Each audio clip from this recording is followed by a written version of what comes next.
Buenas tardes. Esperemos unos Buenas tardes, minutitos. profesora. Buenas tardes, María. Buenas, profe, ¿cómo está? Bien, gracias. Gracias. Les agradezco a todos los que contestaron la encuesta. Tengo 25 respuestas en la encuesta, ya las miré.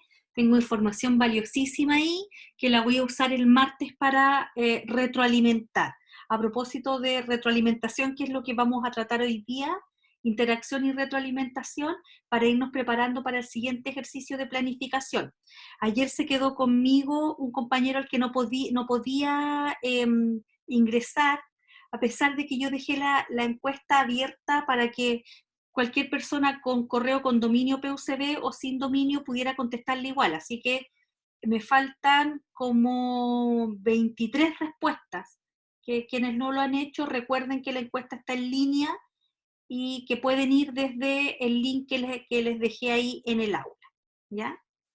Necesito que la mayor cantidad de personas la puedan contestar, porque así sé dónde están las necesidades de volver atrás, de afianzamiento, etc. Entonces yo voy a partir, ya está grabando la clase, entonces voy a partir al tiro, voy a mostrarles la sesión, el material de apoyo que vamos a trabajar hoy día, que todavía no lo subo al aula, ya porque le estaba haciendo unos últimos ajustes de fechas, estaba sacándole algunas fechas que estaban allí, y apenas termine la clase yo se lo subo junto con la grabación de ayer ya está subida, para que cuenten con el material. Ya, entonces, hoy día vamos a trabajar pensando en el tema de la clase, porque lo que estamos planificando, nosotros, la acción de planificar no es un acto que se haga sin pensar en que el trasfondo es que nosotros estamos pensando una clase. Por lo tanto, el hecho de que nosotros planifiquemos es tanto, ¿cierto?, una acción pedagógica intencionada como un proceso profundamente reflexivo. Y así es como ustedes, yo esperaría que ustedes lo consideraran en términos de que cuando yo pienso en que tengo que armar una clase, tomo una enorme cantidad de decisiones, muchas de las cuales las puedo plasmar en papel y otras, ¿cierto?, que las voy considerando y a lo mejor no considero relevante escribirlas porque forman parte de la propuesta didáctica que yo estoy haciendo, sea cual sea la asignatura a la que yo me dedique. Y hoy día, ¿cierto?, junto con considerar esto que yo les señalaba ayer, que las clases debieran tener una estructura, que es la estructura tipo del sistema escolar, con un inicio, un desarrollo y un cierre, lo que yo esperaría ahora es que pudiéramos mirar cómo dos conceptos relevantes se van empleando recurrentemente o van apareciendo como una necesidad recurrente en los tres momentos que yo les he señalado. Y hoy día entonces yo me voy a referir a dos conceptos. Uno son las interacciones y otro es la retroalimentación que hacemos en el trabajo que pensamos para el aula. Las interacciones y la retroalimentación son dos elementos que ocurren en la sala de clase, ¿ya? No ocurren afuera, ocurren en la sala de clase. Hoy día las interacciones están súper mediadas por las pocas posibilidades que los profesores tenemos de participar de un diálogo más directo con ustedes. Yo a algunos de ustedes les veo los rostros, a otros no, y la información no verbal que uno ve en el aula, ¿cierto?, es potentísima para yo ir ajustando lo que estoy diciendo, poniendo los énfasis, y hoy día, ¿cierto?, eso está más bien lastimado por las posibilidades muchas veces que nos brinda el internet que tenemos para prender la cámara, las condiciones de nuestro entorno. Yo tengo estudiantes que están conectados desde el trabajo a una clase, que están en distintas situaciones, y eso es absolutamente atendible. Por lo tanto, el tema de las interacciones se vuelve también un tema relevante, asimismo como las retroalimentaciones, es decir, los tipos de feedback que le vamos proporcionando a nuestros estudiantes y que se proporcionan a la inversa y que también permiten hacer ajustes de esto que es la clase, que nosotros la plasmamos en una planificación. Y ahí es donde va a estar el foco de la segunda planificación. Por eso es que yo les decía, no importa el formato, no importa en el colegio que esté, en la modalidad en que esté trabajando, pero probablemente, sea como sea, usted tiene que tener una programación de aula suya propia, porque el colegio se lo pide, porque su mentor o mentora así se lo ha entregado. Lo que vamos a hacer es mirar esas planificaciones ahora desde la lógica interna. Lo que hicimos en la planificación inversa, que me procuraré, ¿cierto?, retroalimentarla la próxima semana, lo que hicimos en la planificación inversa fue partir desde la evaluación, es decir, partir desde haciendo una mirada desde afuera, ¿cierto? Desde los insumos que nos iba a proveer la implementación de la clase, para luego irla mirando desde adentro. Hoy día lo que vamos a hacer es mirar ese desde adentro y vamos a ver qué es lo que ocurre en los distintos momentos de una clase con estos dos criterios, retroalimentación e interacción. Y de eso es lo que trata justamente la sesión a la que le vamos a dedicar espacio hoy día.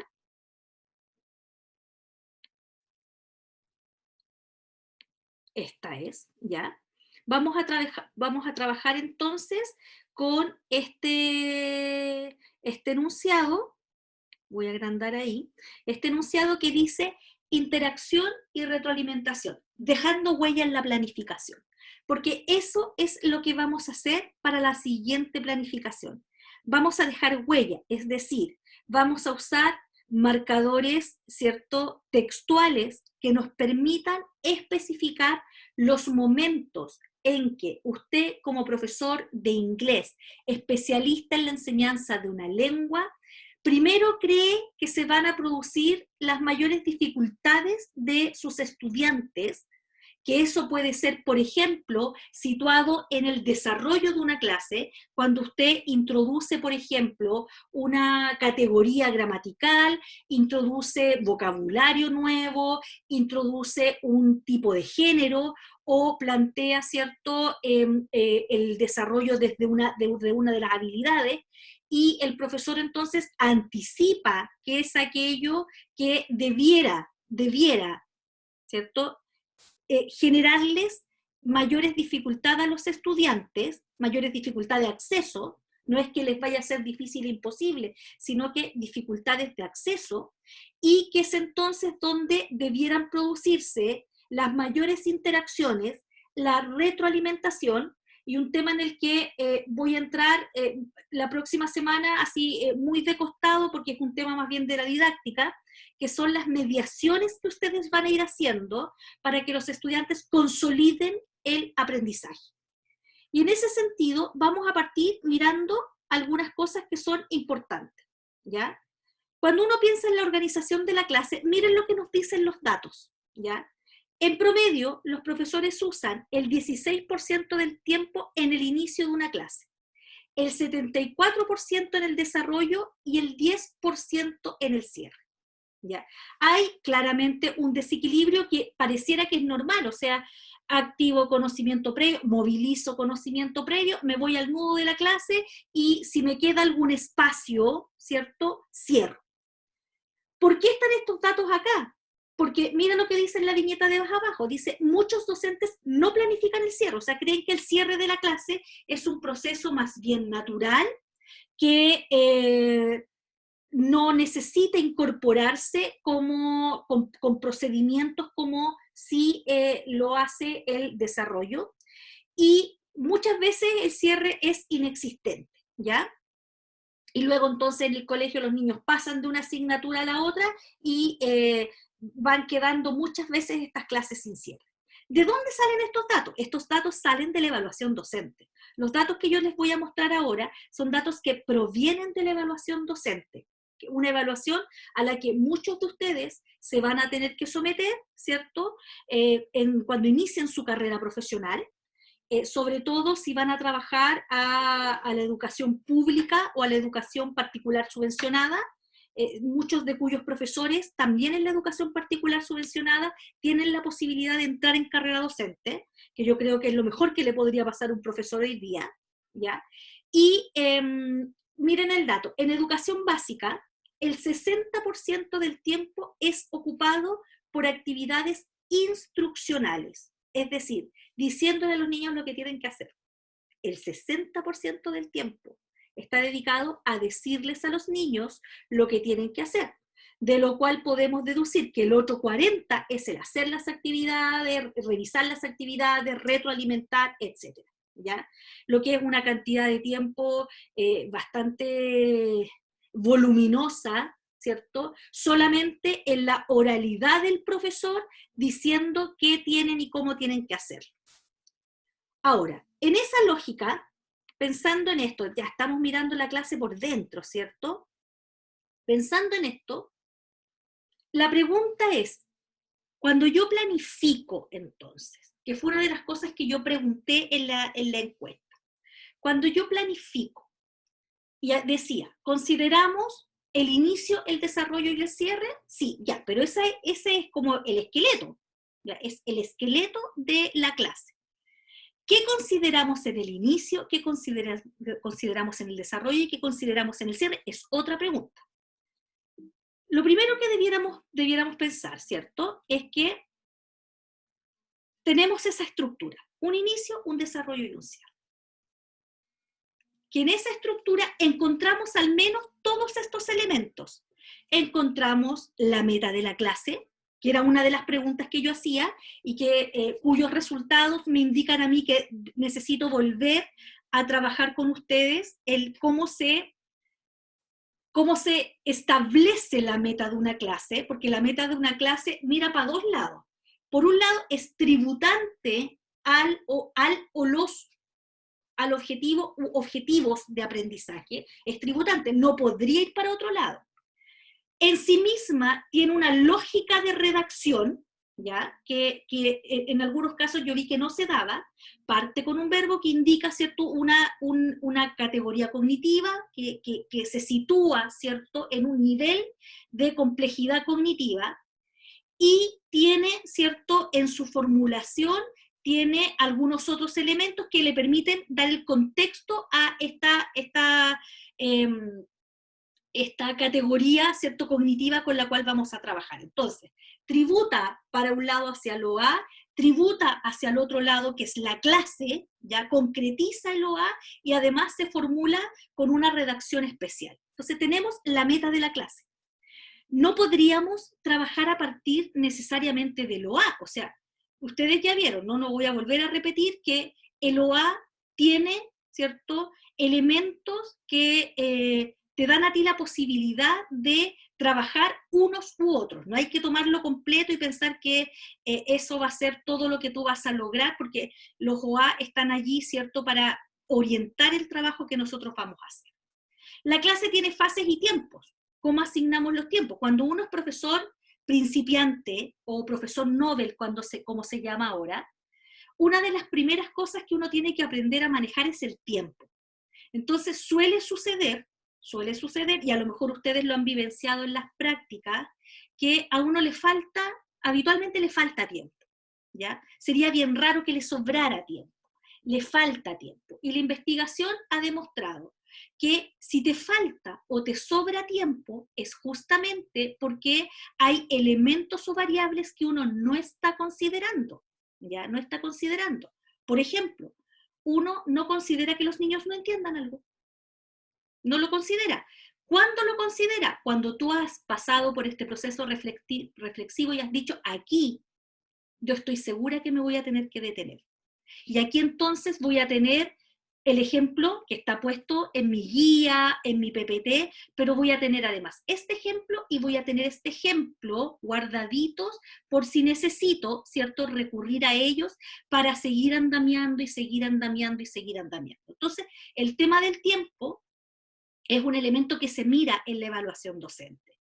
Lo que programaste es efectivamente, ¿cierto?, para 90 minutos o para 45 minutos, y el tiempo. Las acciones pedagógicas, todo lo que yo digo que voy a hacer dentro de la planificación.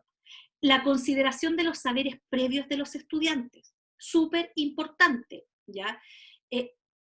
No solo que saben, sino que hemos visto, que hemos discutido en la clase, que nos permite, ¿cierto?, traerlo de vuelta para lo que vamos a hacer en esta. Y aquí yo he marcado dos cosas con rojo, que son cosas que vamos a trabajar hoy día.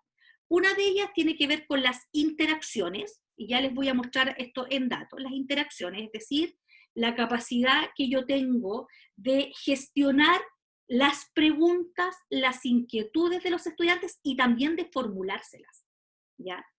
Las ayudas cálidas y frías, ahí hay una línea de investigación bien interesante, que es cómo los profesores proporcionamos ayudas, algunas de ellas se llaman cálidas y otras se llaman frías, y que tienen que ver, ¿cierto?, con el tipo de retroalimentación que hacemos del trabajo de los estudiantes, lo voy a explicar en detalle después. Elementos metacognitivos, ¿ya? Consideramos o no la metacognición, dónde, en qué minuto, traducida como.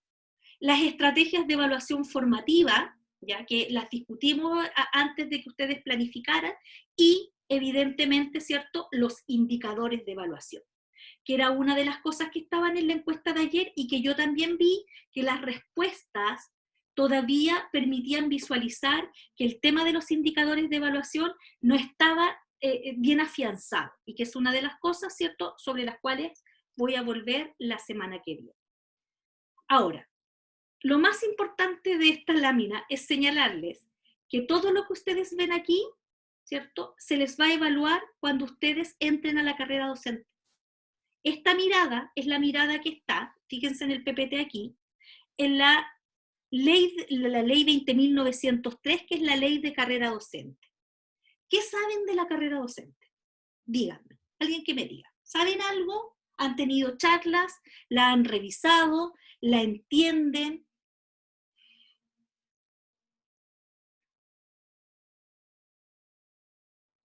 Yo no estoy segura si sé o no sé algo.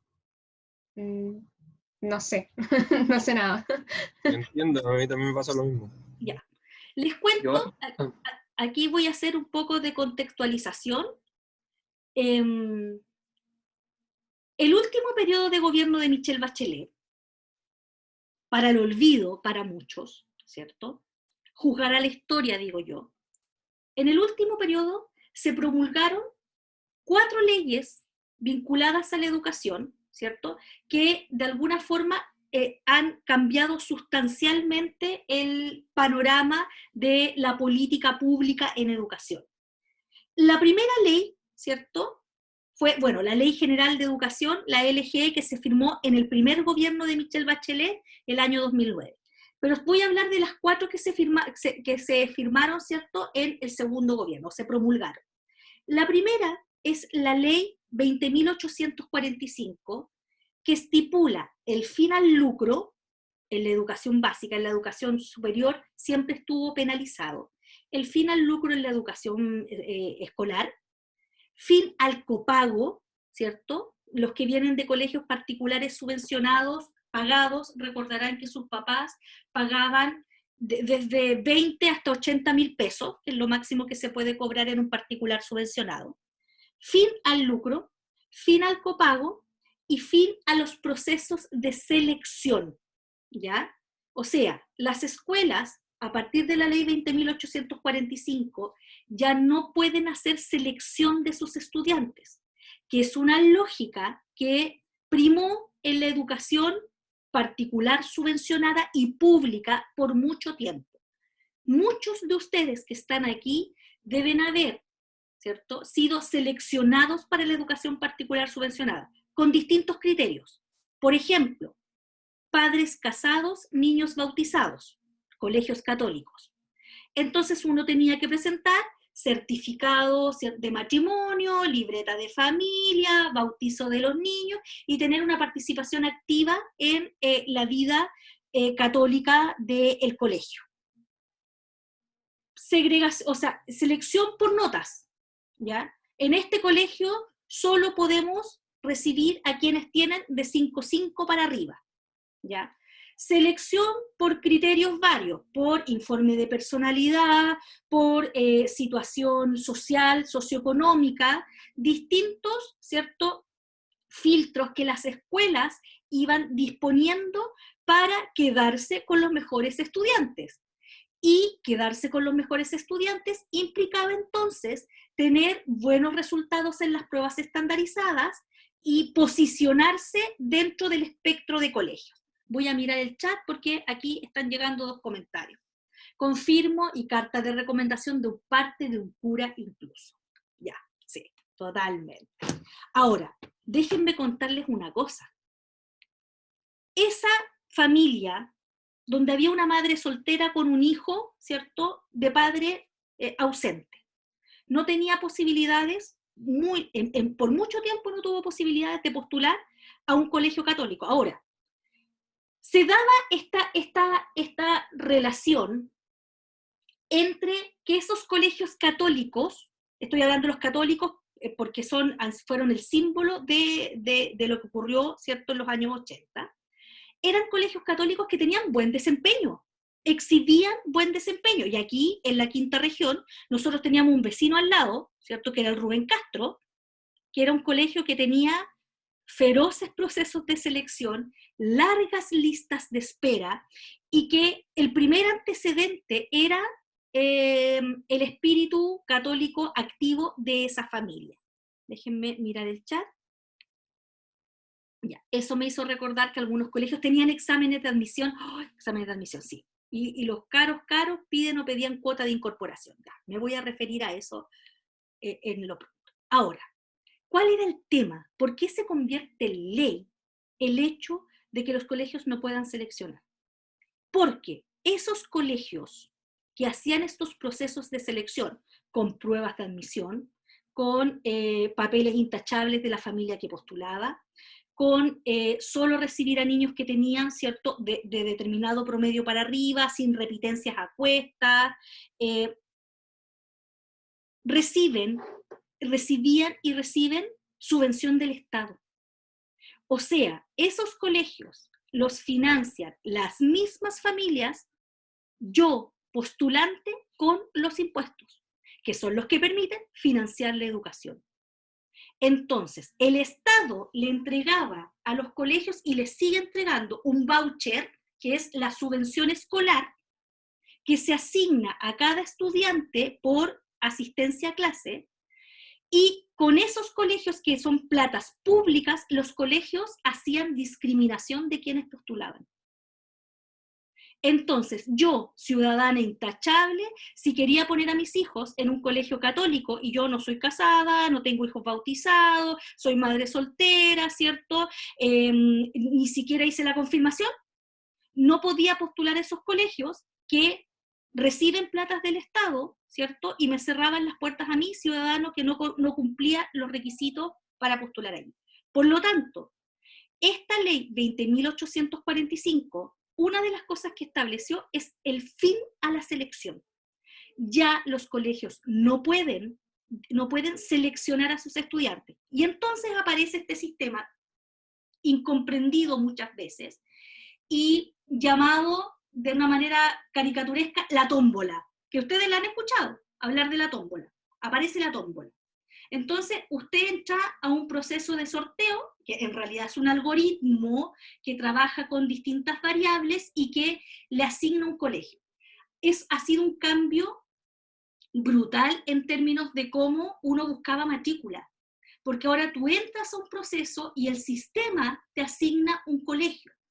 Esto causó, ¿cierto?, sobre todo en sectores políticos de Chile, causó tremendo escozor, la capacidad de elegir y la adscripción a ciertos proyectos educativos. Ya, ley 20.845. Además, los colegios fueron obligados, ¿cierto?, a tomar una decisión, los particulares subvencionados, o a convertirse en colegios particulares y seguir cobrando lo que quisieran, o a convertirse en fundaciones sin fines de lucro. O sea, esta figura de un sostenedor, ¿ya? De un sostenedor que es el dueño de un colegio y que recibe platas y que ve cómo las administra para sostener el colegio y su propio patrimonio, se termina.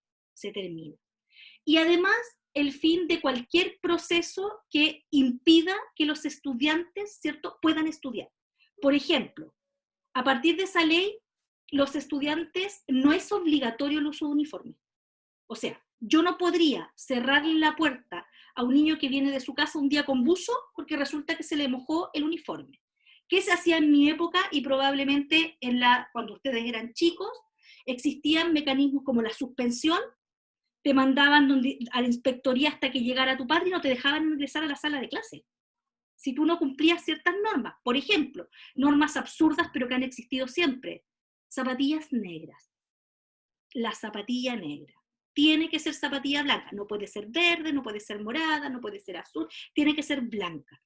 Y si tú no cumplías el requisito de la zapatilla, entonces se te aislaba de la clase y te mandaban a inspectoría hasta que viniera tu padre, tu madre o alguien y te comprometieras a que entonces ibas a venir con las zapatillas blancas. Estoy mirando el chat.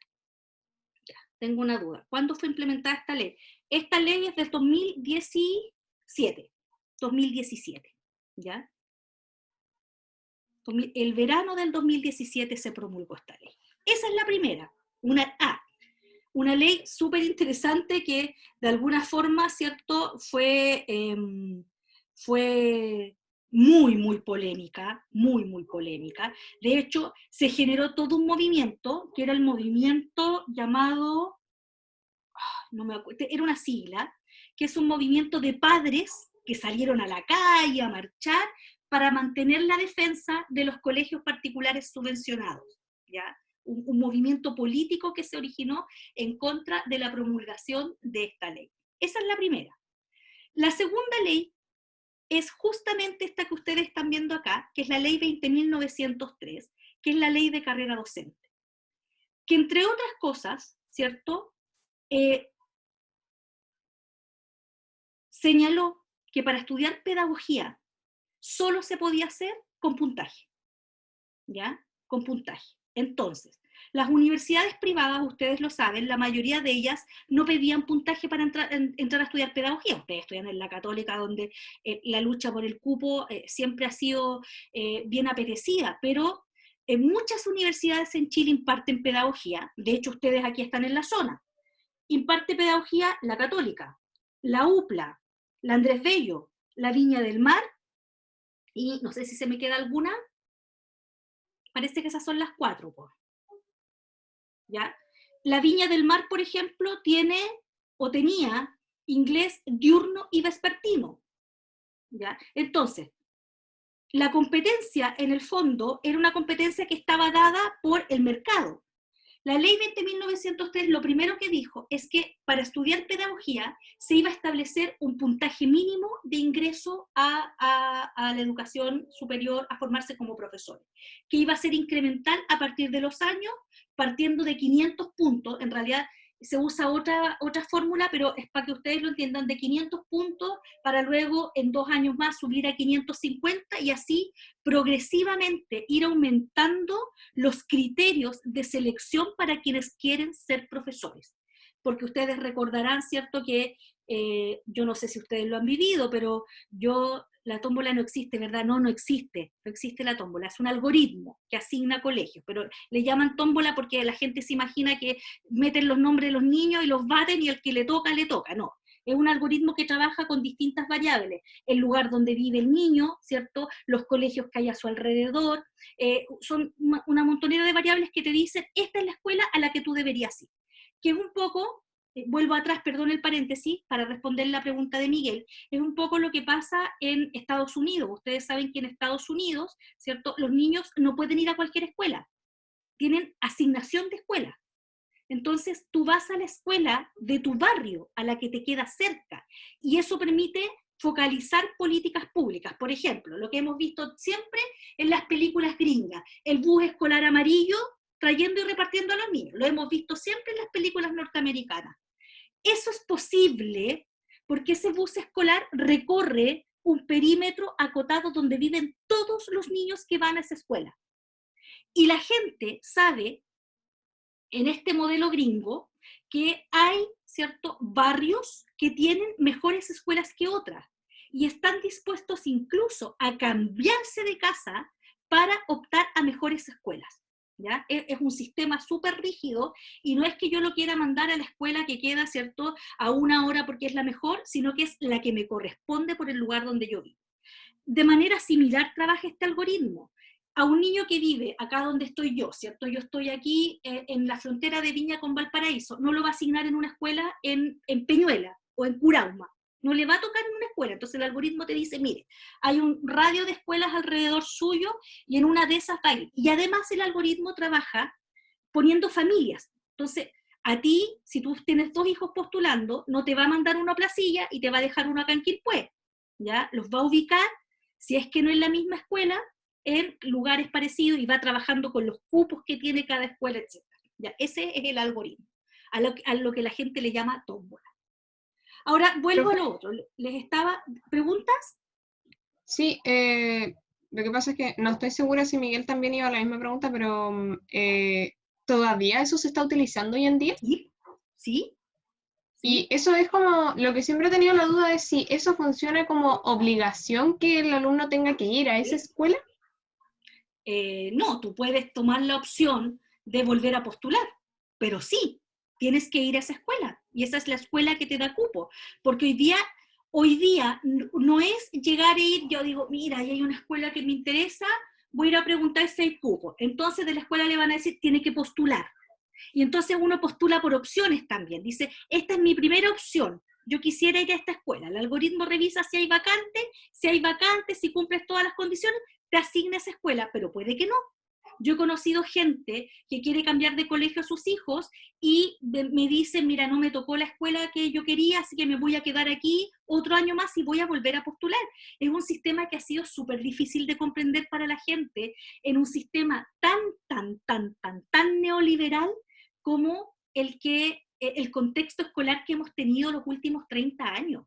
Un sistema absolutamente neoliberal de oferta y demanda, de una enorme proliferación de colegios, más buenos, muy malos, proyectos educativos súper consolidados, colegios que de la noche a la mañana cerraban sus puertas y le decimos, no, cerramos, búsquese matrícula en otro lado. Un sistema tan neoliberal como el nuestro, ha sido súper difícil que la gente entienda que en la mayoría de los países la educación pública funciona así, funciona de esta manera, que nosotros estamos corrigiendo nuestro modelo y que generalmente te tocan escuelas donde hay vacantes, que están cerca tuyo, ¿cierto?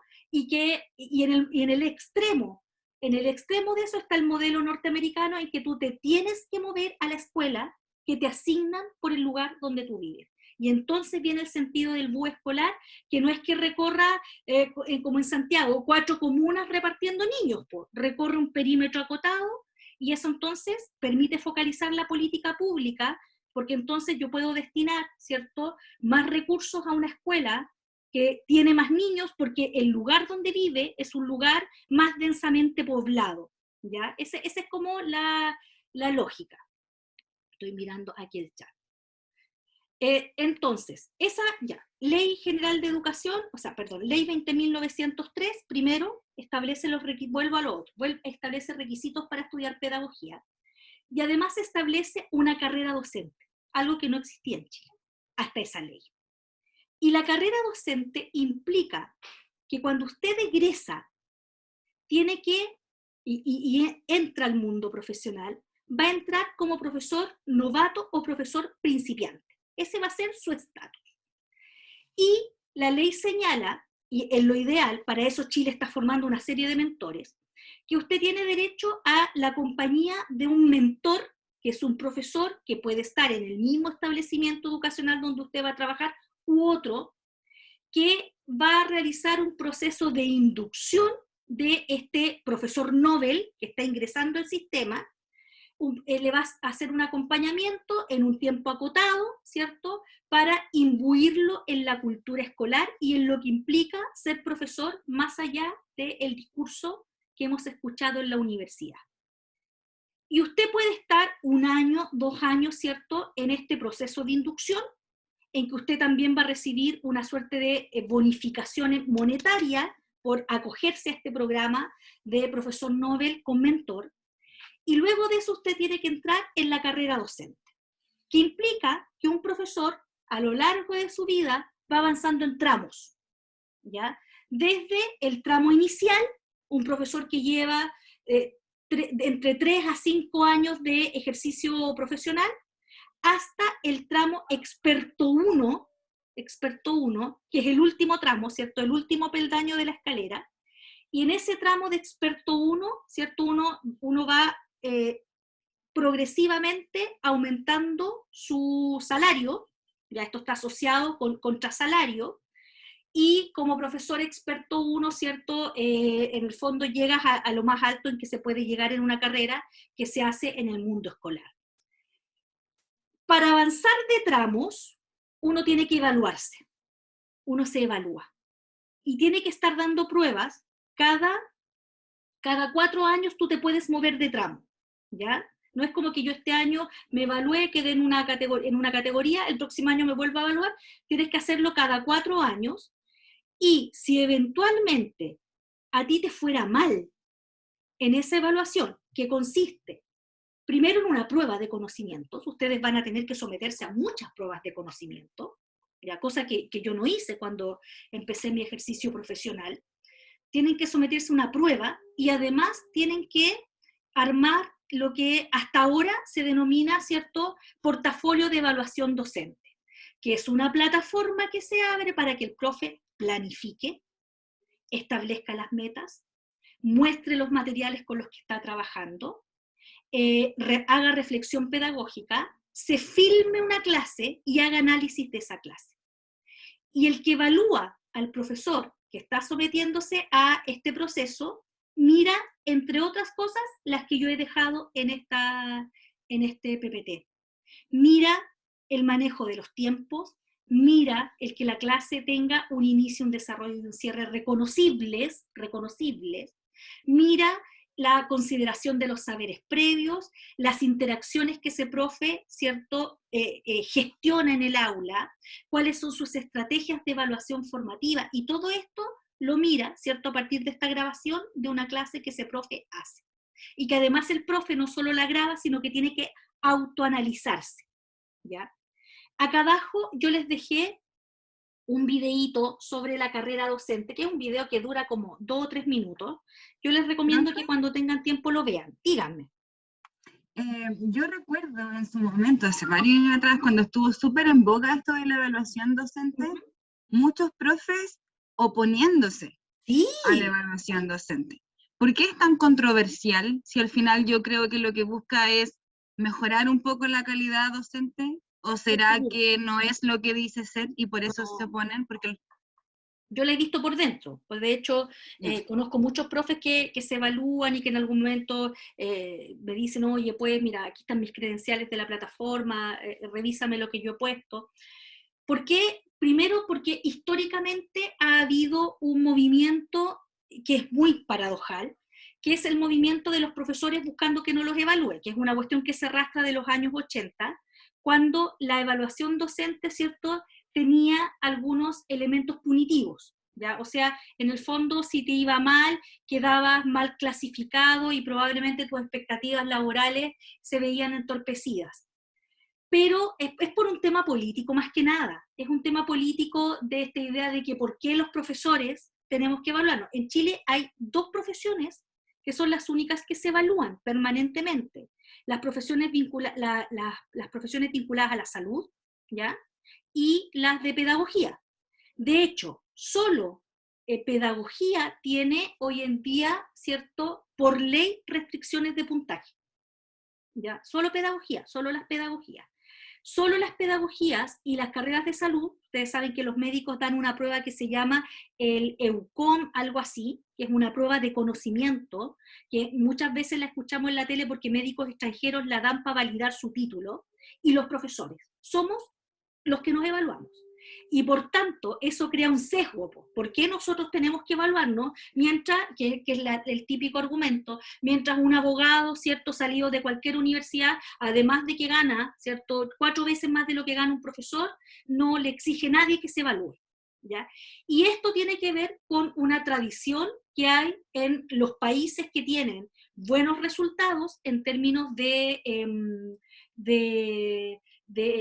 resultados académicos de los niños, que son países que tienen procesos de evaluación para sus profes, ¿ya? Es una cuestión más bien política de resistencia, no tiene otro origen que no ser una cuestión de resistencia. Y, bueno, quiero cerrar con lo de la ley 20.903, señalarles, por ejemplo, y esto yo creo que ustedes lo han escuchado, que en Finlandia se necesita más puntaje en las pruebas que ellos rinden al final de la secundaria, se necesita más puntaje para ser profesor que para ser abogado. Y es como la típica comparación, ¿cierto? Y en países que tienen procesos así de selección súper finos para quienes van a ser profesor, postulan, no sé, en Finlandia Finlandia tiene una cantidad de población bien acotada, postulan, no sé, 5.000 estudiantes para ser profesores para 800 vacantes. ¿Ya? Ese es como una carrera muy apetecida, muy deseada, y sabemos, y les doy el caso de Finlandia, porque Finlandia exhibe dentro de las pruebas estandarizadas internacionales, exhibe de los mejores resultados que hay, ¿ya? Y ese profe estudia, termina de estudiar, tiene que hacer un posgrado, y pasa mucho tiempo mentoreado antes de entrar al aula directamente a ejercer. Está todo un tiempo con un profesor, ¿cierto?, que le va mostrando cómo se hace pedagogía en la sala de clases. Y parte en esa categoría como profesor, una suerte de profesor codocente. Y luego, cuando ha pasado ese proceso, ese profesor está preparado para ejercer solo, ¿ya? Son cosas que se han tratado de imprimir en esta ley. Entonces, está la ley 20.903, carrera docente, súper importante para ustedes, súper importante. Yo creo que en algún momento ustedes tienen que mirarla porque es muy alentadora, aparte de que tú te tienes que evaluar, ¿cierto? Es muy alentadora en términos económicos. Luego, las otras 2 leyes, yo les dije que eran 4. Las otras 2, una es la ley de desmunicipalización. Ya ustedes saben que, o a lo mejor no lo saben, ustedes saben que, ya dije que a lo mejor no lo sabían, que en los años 80 se dio fin, a finales de los 70, cuando ya asume, ¿cierto?, el régimen militar, se termina la educación pública. ¿Ya? La educación, hasta ese entonces, la educación pública era administrada por el Estado. Por lo tanto, los profesores eran funcionarios estatales, ¿ya? Funcionarios estatales. Y entonces el Estado, ¿cierto?, en una lógica neoliberal, como la que se impone, ¿cierto?, a partir de los años 80, se tiende a reducir, ¿ya? Que es algo que siempre estamos escuchando en el discurso de gente de más extrema derecha, que dice el Estado tiene que achicarse porque la gente no puede vivir del Estado. ¿Ya? En esa lógica, el Estado se deshace de la educación pública y lo consagra en la Constitución, ¿cierto?, que estamos a puertas de poder eliminarla, y cambia en la Constitución, en el artículo 17 creo que es, de los primeros artículos, señala, ¿cierto?, que el Estado tiene un rol garante en la educación, y que la educación es tarea preferente de los padres. Hasta la Constitución del 80, el Estado era el educador, ¿ya? El Estado era el que centralizaba la administración, el dominio de las escuelas. ¿Qué es lo que ocurre a partir de esta Constitución? Chile cambia su carácter de Estado educador a Estado garante. es decir, entrega la administración de los colegios públicos a las municipalidades, que son quienes los administran hasta ahora, ¿ya? A los municipios se los entrega. Y entonces el alcalde y el municipio se tornan el sostenedor de esa escuela.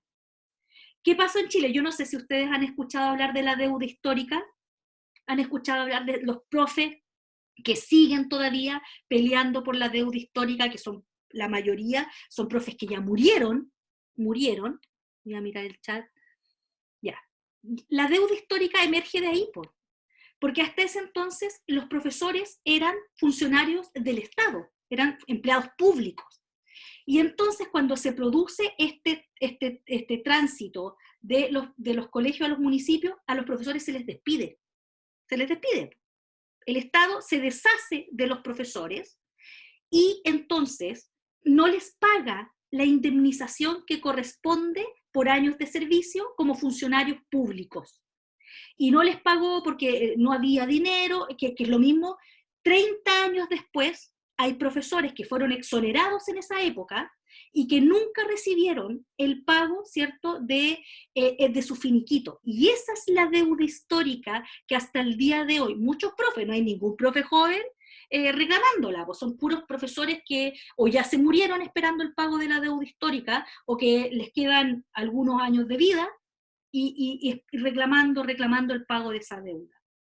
Y entonces los profesores, la mayoría, todos los profesores que trabajaban en el sistema público fueron exonerados y partieron entonces a recontratarse con estos sostenedores privados que, entre otras cosas, ¿cierto?, empezaron a pagar a los profesores un valor hora que era una 9ª parte de lo que ganaban como profesores, ¿cierto?, empleados públicos, que fue una cuestión tremenda. O sea, se desplomaron los sueldos, cayó absolutamente, ¿cierto?, la figura del profesor, que entonces, ¿cierto?, para recuperar y mantener horas tenía que recibir sueldos de miseria, ¿ya?, sueldos de miseria, y eso progresivamente se ha ido corrigiendo hasta que Bachelet promulga esta ley que es la desmunicipalización, y que es quitarle nuevamente la administración de los colegios a las municipalidades, y entonces entregársela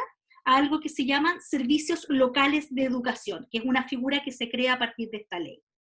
¿Qué es lo que ocurría? Ustedes saben que, por ejemplo, tener una escuela en Las Condes no es administrar una escuela para la municipalidad de Las Condes, es muy distinto que administrar una escuela para la municipalidad de Puente Alto.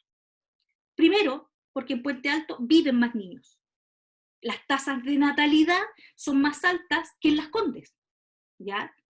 Y entonces, ¿cierto?, ustedes ven que tenemos alcaldes como Lavín, que tiene algunos dineros para poner cámaras infrarrojas, para hacer cosas que ningún municipio podría hacer, cuando los municipios están, ¿cierto?, al 3 y al 4, piensen en el municipio de Valparaíso nomás, po. Lo que es para el municipio de Valparaíso tener que administrar sus escuelas, un municipio pobre, con mucha población, ¿cierto?, con muchas necesidades, muchas carencias, y entonces teníamos esta desigualdad de escuelas pobres, porque eran sostenidas por municipios pobres, y escuelas que estaban muy, muy bien, porque son municipios, ¿cierto?, ricos. O sea, Las Condes es el municipio donde todas las empresas, aunque estén depredando, ¿cierto?, los mares del sur de Chile, van a pagar impuestos. Todas las pesqueras que están en el sur de Chile, que se les arrancan los salmones, que contaminan los mares, pagan sus impuestos, no allí donde están haciendo, ¿cierto?, donde están dejando el impacto ecológico, sino que van a pagar sus impuestos en el municipio de Santiago, sus patentes y todo lo pagan allá en Las Condes, ¿ya? Entonces, es una cuestión tremenda que de alguna manera, ¿cierto?, se traspasa a los niños. Era súper miserable todo para los profes. Mi papá sí, pues 36 lucas ganaba tu papá, mira, 36 lucas. Yo, cuando salí de la universidad, así de la Católica, igual que usted, y me fui a trabajar, me contrataron en el Liceo de Recreo, hay algunos que están haciendo práctica ahí, yo también hice mi práctica ahí en el Benjamín Vicuña Maquena, en Recreo, y que me puse a trabajar después a cubrir un reemplazo, hacía como 100.000 horas y me pagaban como 60 lucas. ¿ya? Que no me alcanzaba ni para el colectivo, porque para llegar ahí ni siquiera tú podías llegar en micro. Pasaba una micro una vez a las 500, llegaba en colectivo, y después subía y bajaba a pie, ¿cierto? Desde el colegio llegaba y hasta Aguasanta. Así. O sea, hoy día, cuando ustedes salgan y ejerzan, por 44 horas un profesor no debiera ganar menos de 800.000 pesos, que es poco, es poco. Pero se va incrementando a medida que usted, ¿cierto?, va avanzando en estos tramos de la carrera docente, ¿ya? Bueno, y me quedaba la última ley, para terminar estas 4. La última es la Ley de Educación Superior, ¿ya? Que establece una superintendencia de educación superior, que es la última ley que se promulga, ¿ya? De esa, la verdad es que no sé mucho, sé que crea una superintendencia que de alguna manera fiscaliza las universidades, que hasta ahora las universidades no había ningún ente fiscalizador desde afuera, y eso es todo cuanto sé así en detalle de la Ley de Educación Superior, ¿ya? Entonces, 4 leyes en un gobierno.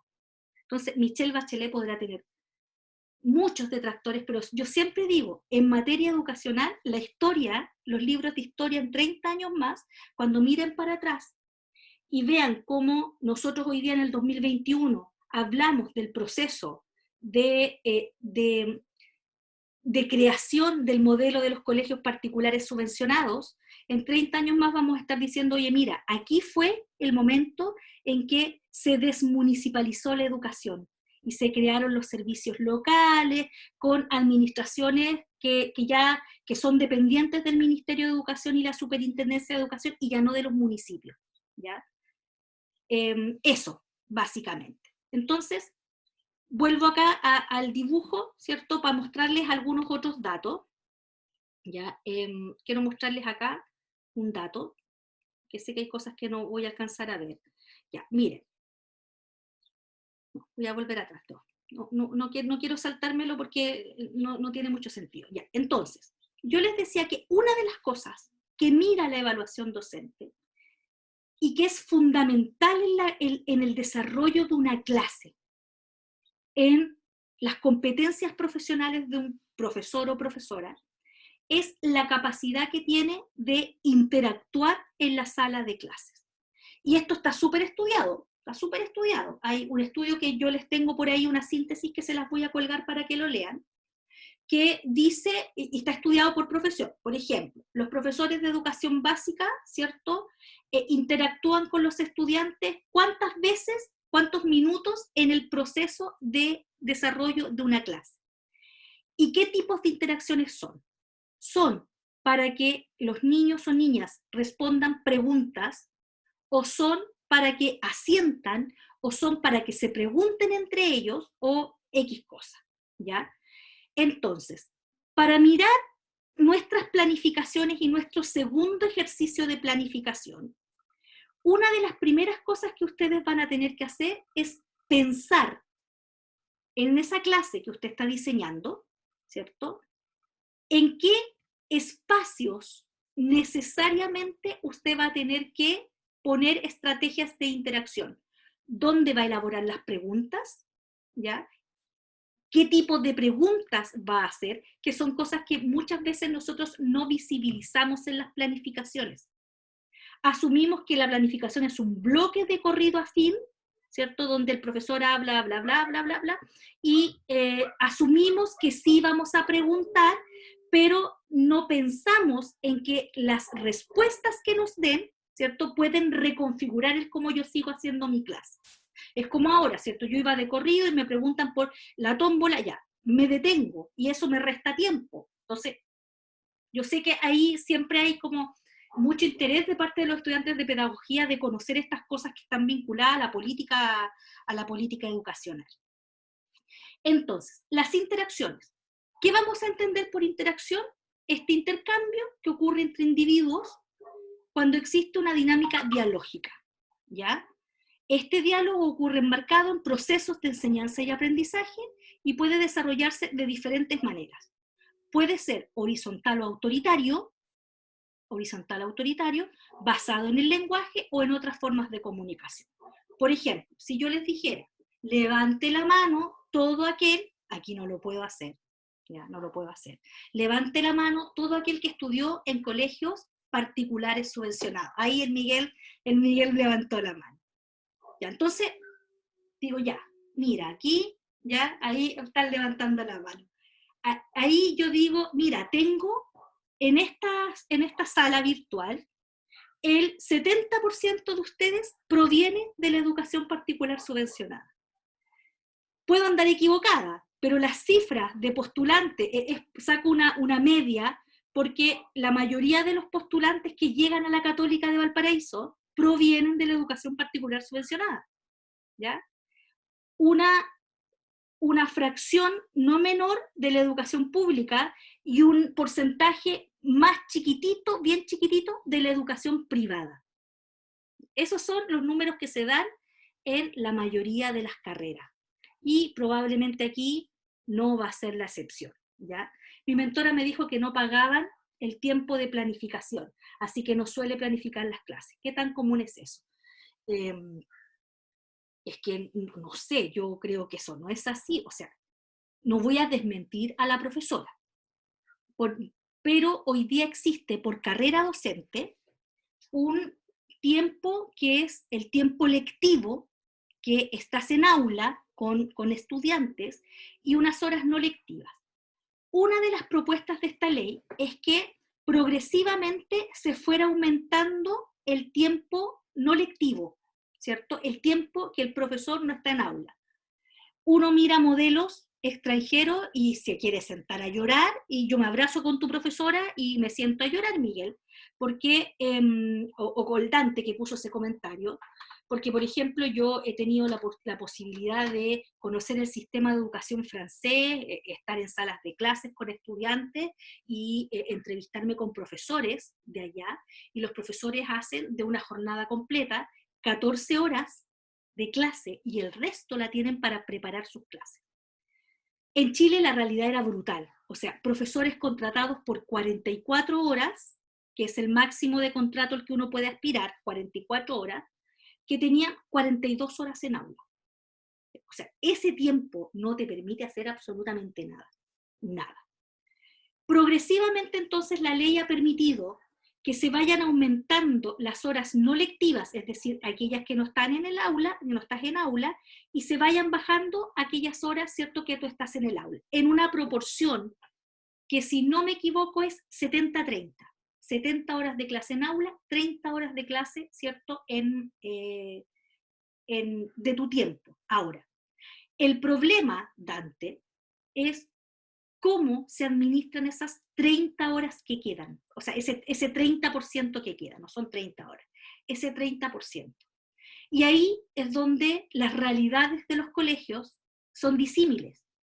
Hay colegios donde los profesores están súper demandados por cuestiones como que además te tienes que hacer cargo del centro de alumnos, tienes que atender padres y apoderados, tienes que encargarte del acto, ¿cierto? El acto cívico, y hay una montonera de cosas en los colegios que terminamos haciéndolas los profes. O sea, yo les digo, yo mientras trabajé en colegio me gradué en escribir guiones, porque como una profesora de lenguaje, ¿cierto? Dice, ya, pero escribe todo el guión. Y me pasaba, ¿cierto?, 4 veces en el año para distintas ceremonias, escribiendo ahí una semana el guión, ya, dime el nombre del premiado, qué sé yo, escribiendo el guión para la graduación, para la licenciatura, para el día del 21 de mayo, para el acto del carabinero, qué sé yo. Entonces, muchas veces los colegios tienen dinámicas internas que no priorizan que el profesor planifique, y no solo planifique, haga material y prepare sus clases. ¿Ya? Pese a que tienen un tiempo protegido para dedicarse a la planeación de su accionar educativo. Ya, ahí leo, mi profe mentor tampoco planifica, ya. La mía sí es que lo hace, yo no he visto ninguna, ya, cuidadores de niños, ya, sí. O sea, ahí tenemos otro tema, que es un tema de administración de los espacios. Si yo tengo un colegio donde, por ejemplo, tengo alto ausentismo de los profesores. Hoy día, yo no sé si a ustedes les ha tocado, yo soy mentora, o sea, soy supervisora de práctica también, y tengo un montón de mentores que están con licencia médica. Entonces están mis estudiantes en práctica, están ahí asumiendo la totalidad de las horas. Hay un montón de profesores enfermos hoy día. Y entonces supón que en tiempos normales, cuando estamos en el aula, un profe falta y te va a decir, oye, ¿podéis tomar el curso? Porque no hay quien lo tome, no pueden estar solos. Entonces, los colegios tienden a sabotear los espacios para que los profesores se dediquen a pensar en cómo hacer mejores clases, en cómo hacer mejores instrumentos evaluativos. Y se terminan sacrificando cosas como la planificación. Pero para darle valor al tema de planificar, y no es porque sea mi asignatura, es porque así la investigación lo muestra, para darle valor a esto, les puedo señalar que hace 15 años atrás en Chile se hizo una investigación, que a lo mejor ustedes han oído hablar de ella porque fue una investigación señera en su área, que se llamaba Escuelas Efectivas en Sectores de Pobreza, ¿ya? Que es una investigación que se hizo tomando una cantidad de escuelas en Chile que eran escuelitas, ¿cierto?, en lugares pobres, como Lota, Talcahuano, con altos índices de desempleo, qué sé yo, y que les iba espectacularmente bien en las pruebas estandarizadas. Entonces estaban estas escuelas, y valía la pena ir a mirar qué pasaba en estas escuelas, ¿cierto? Chiquititas, con muchos estudiantes con necesidades, y les iba extraordinariamente bien, Entonces, hubo una investigación que focalizó estas escuelas, las identificó, ¿cierto? Y se fueron a instalar ahí investigadores más o menos por el plazo de un año a mirar qué es lo que hacían estas escuelas de diferente, ¿cierto? Que les hacía que les fuera tan bien. Y bueno, y cada tanto nosotros en las noticias escuchamos, ¿cierto? Oye, en la escuelita no sé cuánto de Ñuble, la provincia del Ñuble, una escuela chiquitita, les fue súper bien en el CIMSE y las cámaras entonces van a mirar la escuela por dentro, ¿ya? Una de las cosas que en estas escuelas sí se hacía era planificar, entre muchas otras cosas, ¿ya? Entre muchas otras cosas que hacían los profes, aprovechar bien el tiempo, qué sé yo, era planificar. En todas las escuelas a las que los profesores les iba bien, ¿cierto? Eran escuelas donde los profesores planificaban sus procesos, ¿ya? Planificaban sus procesos. Entonces, solamente como un dato, es una investigación muy interesante, creo que por ahí la tengo, ¿cierto? Un librito que se llama Escuelas Efectivas en Sectores de Pobreza, algo así como quiénes son, y se descubre ahí qué hacen, qué se hace en estas escuelas. Y entre las otras cosas que se hace, ¿cierto?, es tener evaluaciones bien construidas, etc. Y la interacción pedagógica, que es una de las cosas que estábamos conversando, ¿ya? Entonces, miren, yo solamente voy a alcanzar a leerles este ejercicio, porque quiero que ustedes lo vuelvan a revisar y lo traigan leído el martes y traigan observaciones a este caso. Yo nunca doy tarea, pero lo voy a dejar como tarea. Se ve, usted dice, oye, pero esto no se ve, no importa, wait, ¿cierto? Usted pincha aquí, yo le dejé un drive, y usted va al drive y está el texto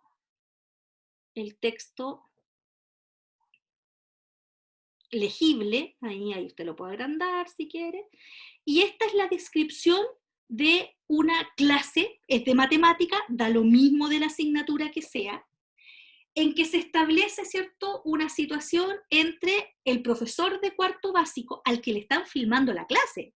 Esta es una transcripción de una clase filmada. Entonces, le ponen por título a este ejemplo, el murmullo de los alumnos. Yo les voy a pedir que ustedes traigan leído este texto la próxima semana y anoten, así, en una hojita, yo no sé si tienen cuaderno ahí, en un blog de notas del computador, donde usted quiera, anote sus impresiones acerca de la clase de este profesor, ¿ya?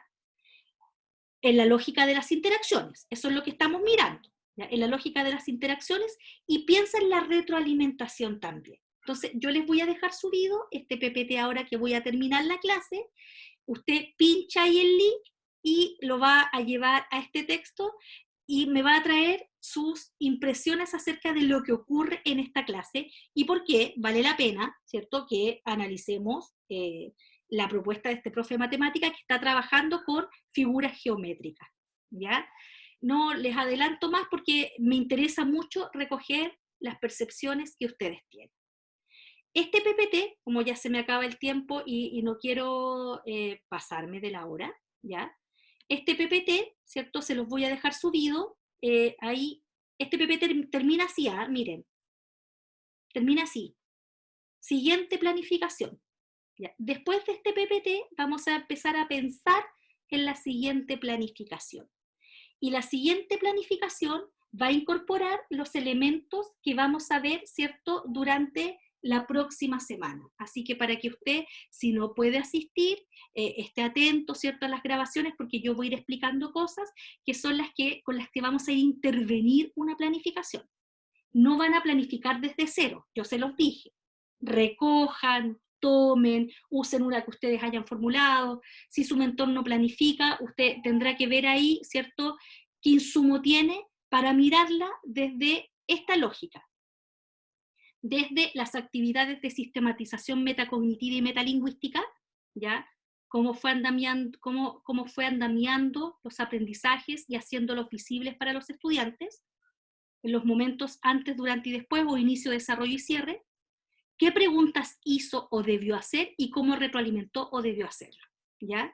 Esa es la lógica con la que vamos a mirar el siguiente ejercicio de planificación, que puede ser la planificación que usted quiera. ¿Preguntas? ¿Alguna duda?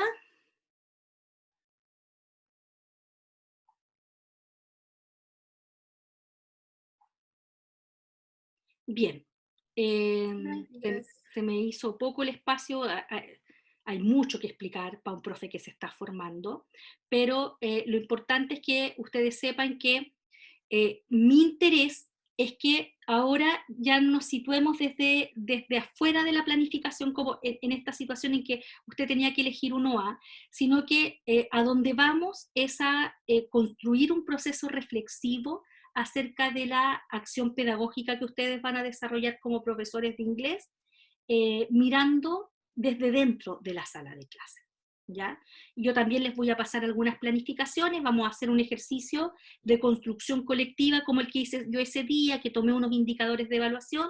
Aquí vamos a trabajar con planificaciones, vamos a intervenir, y luego de eso ustedes van a poder ir a mirar de nuevo una planificación, ¿ya?